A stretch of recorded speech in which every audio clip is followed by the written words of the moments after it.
All right, welcome to Stephen King Saturdays. We're going to continue on with this for a while because I'm loving this. I have so many things I want to cover. I've been watching this show over the last couple weeks. It finished airing a few weeks ago, so I was like, all right, it's finally time to knock this entire thing out. I've been wanting to see this. It's been getting shit reviews. So I went into it a little hesitant.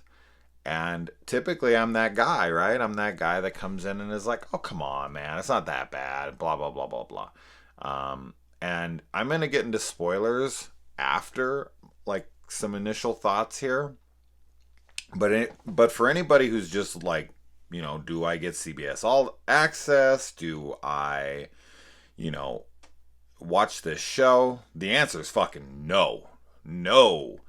No. Watch the original Stan miniseries with Molly Ringwald and Gary Sinise, and this CBS All Access series is fucking terrible. Like, and I don't say that lightly. I am as surprised as anybody when it comes to this show. Honestly, like, and I'm vaguely familiar with the book. I had read some of it, and of course I've seen all of the original miniseries, and I've discussed the entire thing here on the channel in 4 different segments, just like that show. And I really enjoy that. I've always loved that. That is far superior to this. Far superior in every way. Now, where does this show, because there's actually some pretty good actors in here, and some of them give some pretty good performances.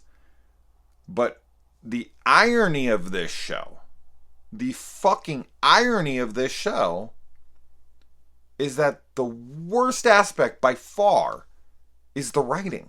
How is that possible? How do you take a beloved book, this like almost magnum opus?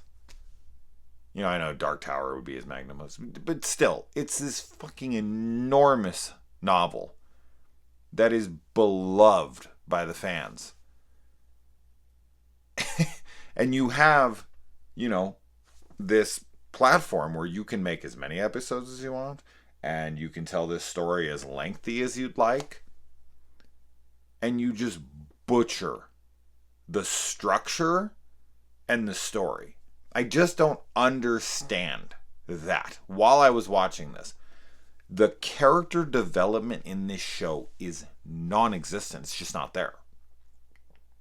It was baffling to me. Like, had I not known stuff from the book, which I've read some of, or had seen the miniseries, I honestly wouldn't know what the fuck was going on like a few episodes into the show.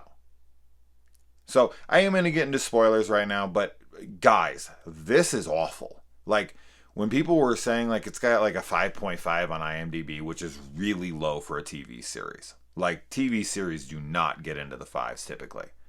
Like, 6 is low for a TV series. 5 is fucking abysmal. And this show deserves a 5. It's bad, man. Yeah, it looks good. It looks better than the original, miniseries one, because that was shot for TV in the 90s and this was shot for this. So the production value is pretty high, which is also pisses me off. The production value is high. So you don't have any fucking excuses. You can, and they have the R rating as well.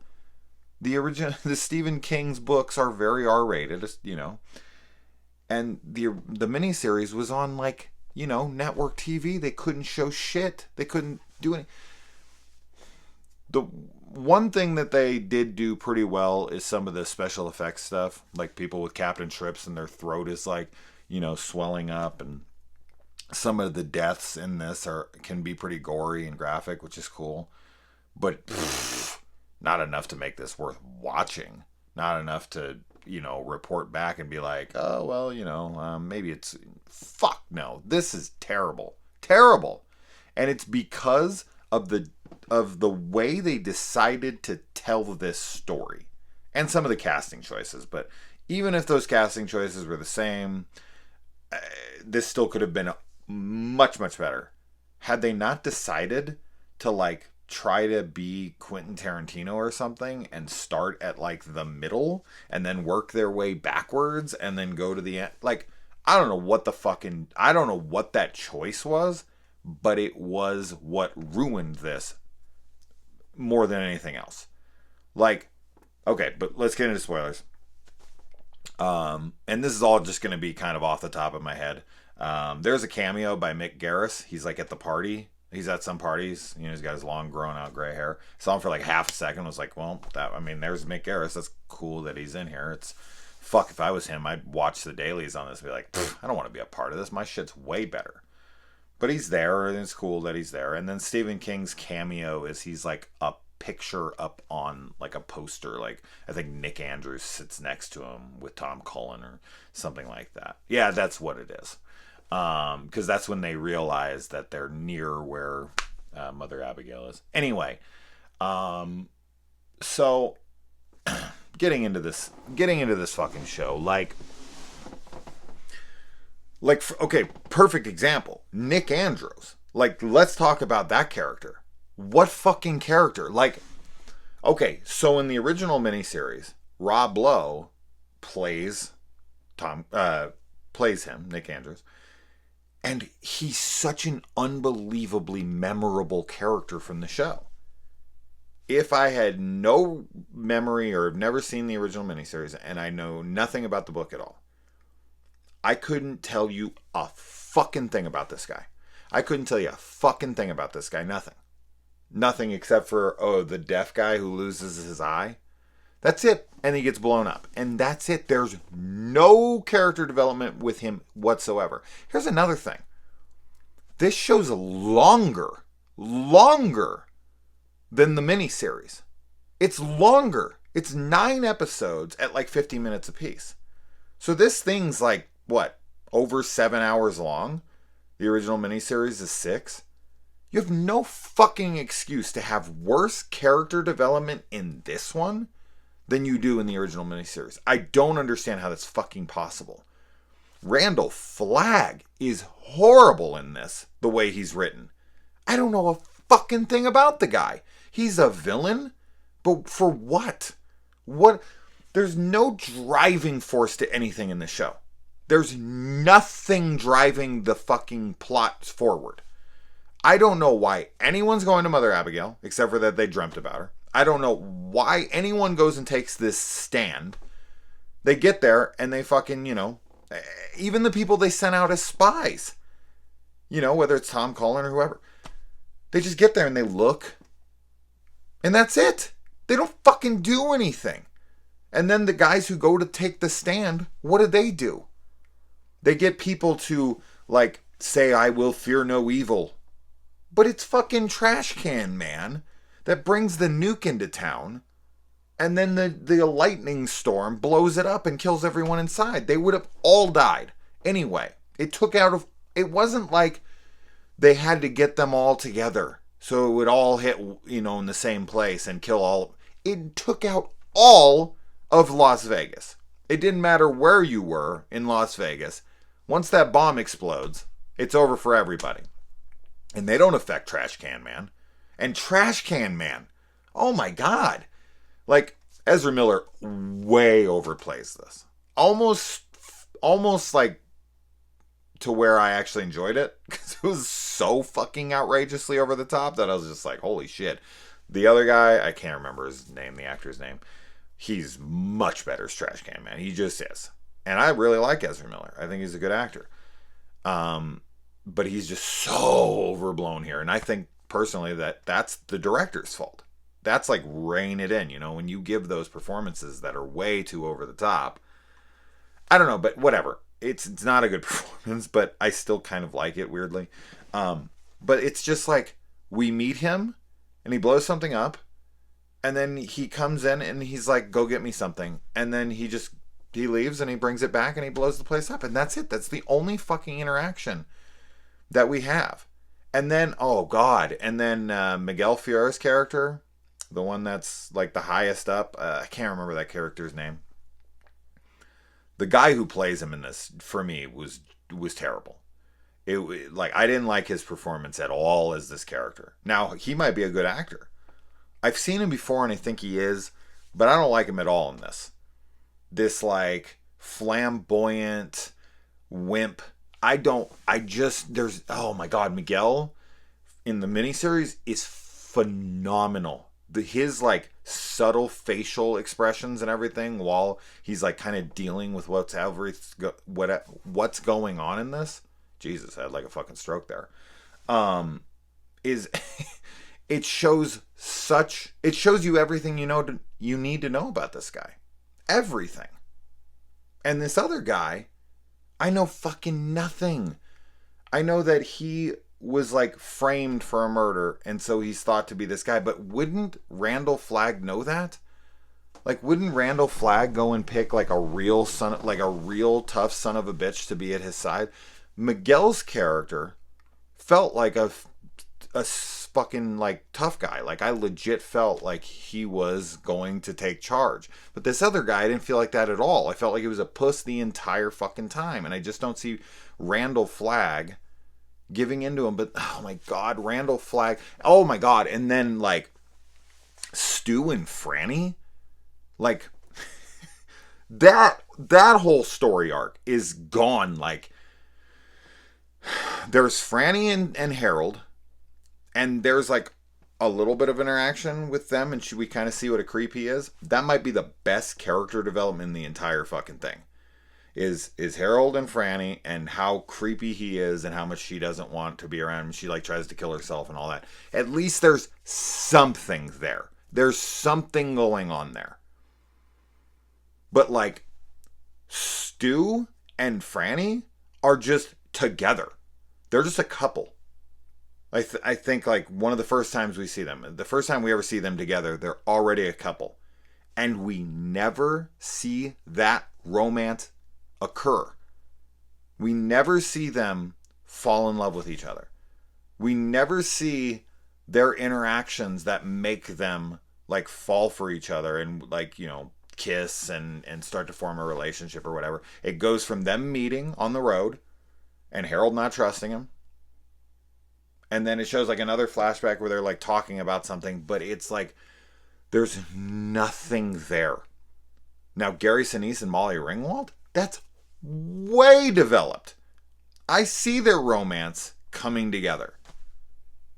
And I get it. Maybe, the guys like that were making this were like, we don't want to make a beat for beat remake of the miniseries, so we got to try something different. Okay, fine. Tell it in a different way, and start in the middle or whatever. I don't think that was a good idea. I think starting in the middle was a horrible idea. This is a progressive story. You see the world as it is, as we know it. Then a disease, especially during COVID. I mean, this is like the proper time to make this, right? So we're literally in a pandemic, so we can relate, we can empathize. And then they go and they get Captain Trips. Everyone starts to die. And we don't even really get to see that. Like, we see some of it, sure. But I feel like this is way better explored in the miniseries. I love the, like, Kareem Abdul-Jabbar, bring out your dead stuff and all that stuff. Like, when there's this, like, almost like fabled apocalypse and all this stuff. Like, I think all of that is handled so well in the miniseries. Like, I genuinely know, like, what everyone's objective and motive and who they are. And they're so likable. Nobody in this show's fucking likable at all. I didn't care about anybody. If it wasn't for, like, let's just say this was just a CBS All Access show. Let's say there was no book. Let's say there was no, miniseries. You'll see this is just an original concept, original story played out just like this. I wouldn't have made it 2 episodes. I would have been like, get the fuck out of here. What is this? I don't care about anybody. I don't know anybody. I don't know anything about anybody. So it's just, and then freaking, what's his name? Freaking, Rockstar. Oh, baby, can you dig your man? Wow, I can't believe I'm blanking on his name right now. It'll come to me, but whatever. Larry Underwood. There it is. Fuck. Okay. Larry and this whole thing, and then like, oh my God, all of this. Like when he meets Nadine and oh my God, none of this works. None of this works because we don't really see it happen. And then he like hooks up with Heather Graham for a little bit, and then she just disappears, and that's that. And I don't know what any of the point of that was. Just him hanging out with a hot chick, and then her being crazy, and just kind of showing the state of things. But we never get to see him meet Nadine. And then they're just arriving at Mother Abigail's together. And then Mother Abigail never really does anything. She just kind of talks to a couple people. And she doesn't really, I don't know, she doesn't really put them together. I'm so confused by all the storytelling in this. Like, and then Nadine and all of her stuff, terrible. I don't see any romance going on, and just kind of like how she feels towards Randall Flagg and all that stuff. I just don't. It's hard to talk about this one because I think it's genuinely bad on almost every level, outside of like production value and stuff like that. I do like the performance from the dude from Orange is the New Black who plays Tom Cullen in this, and his kind of, it's pretty similar to the original one, but I think he does a really good job. I really like his performance as Tom Cullen. I knowing that actor and knowing how, what a hard ass he is and all that, and to see him play mentally disabled like that, and I think he's great. I really like him in this. He's just very lovable. He's the most likable character. And then, just like James Marsden, who I really like, he's a good Stu. Like, he's a good cast for Stu, but he doesn't do anything. I feel like I could just harp on the same shit over and over again. I feel like my review for this show would be exactly the same thing over and over, which is basically what it's been. It's horrible story structure and no fucking character development from anybody. Not the villain, not any of the protagonists, not any of the antagonists. I don't understand the purpose of anything. Like, what did we learn from this show watching it? What is the stand exactly? What is the temptation of good and evil? There's no real temptations going on here. The bad guys are just with the bad guy. The good guys are just with the good guys. Then they blow them up. Then the bad guy's still alive and he tries to kiss the girl. And she's like, no way. And then he goes and he makes a tribe worship him. Like, there's nothing gained from that. The whole world ended and we got nothing out of it. Fuck. Like, watching this was a chore. And I really wanted to discuss it, so I was like, all right, gotta stick with it. Gotta keep watching it. But I didn't want to. There was multiple times where I was just like, I can't get through this. If this was longer than it was, like, let's say this went multiple seasons or something, and I was like trying to sit down, there's no way. There's no way. Not with the way that this was told. So, this is a complete justification for the 5.5 that it has on IMDb. I wouldn't even be mad if it went lower than that. It's that bad. It's that bad. I have almost nothing positive to say about it outside of some decent effects. The throat and head explosion and stuff like that. Like when he blows that guy's head off with his finger gun and stuff like that. That's cool. But yeah, over the top performances from his right hand man and Ezra Miller, and yeah, I don't know, man. I don't know what else more to say about this show. I told you it wasn't gonna be that long. I'm trying to think of anything else I want to talk about with this show. No, I mean, as I said, I'm like going in my head and I'm like, no, it's just reiterating everything I just said. It's reiterating everything I just said, going over and over. It's just poor, man. It's just poor. And this is such a shame because I was following the production of this thing forever. Back in the Ben Affleck days, and he was like going to helm this thing. I've been following the production of the Stand redo forever. for over a decade. I've been watching, I've been going to upcoming horror movies, and I've been going to all these different sites, like trying to get this. And then finally, they were like, CBS All Access picked it up. They started, casting it, and they had Whoopi Goldberg, and they had fucking James Marsden, and they had, the Skarsgård, who's, of course, the brother of, Pennywise. So it was like, oh my God, one's Randall Flagg, one's Pennywise. This is so cool. Like, this is a really neat idea. There's nothing done with his character. Nothing. Randall Flagg is a nothing character. He's a nothing villain. What does he do in this show? He just is menacing, I suppose?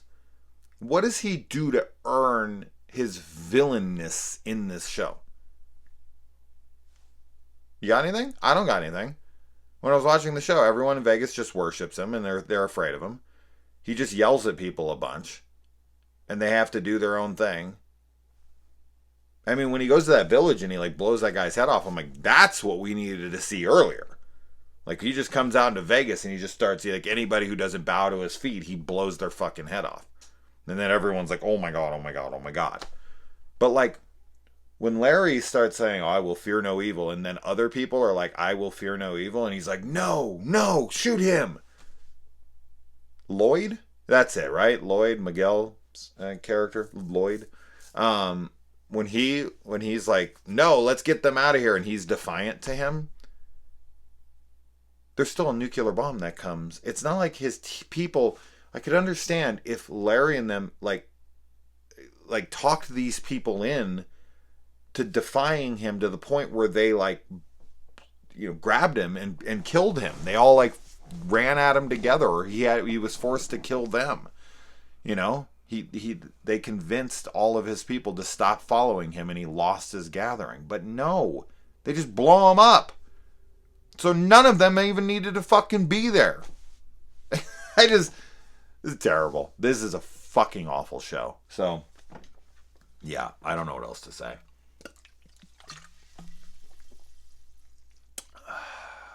Why waiting this long for this is a bummer and a half. Like, I legitimately checked on this thing like every week for like over a decade, and this is the result. Fuck. Anyway, all right. Well, did anybody like this? Is anybody like sitting here like, what is this guy talking about? This show was awesome. Hey man, I hope you loved it. I don't see how you could see this as good storytelling. I don't see how you could see this as good character development. There's just none here. Not that I can see. But disagree with me. That's cool. I'll see you in the comments. But I don't know anyone who likes this, and I can't imagine why anyone would. That's a damn shame. All right. Well, adios.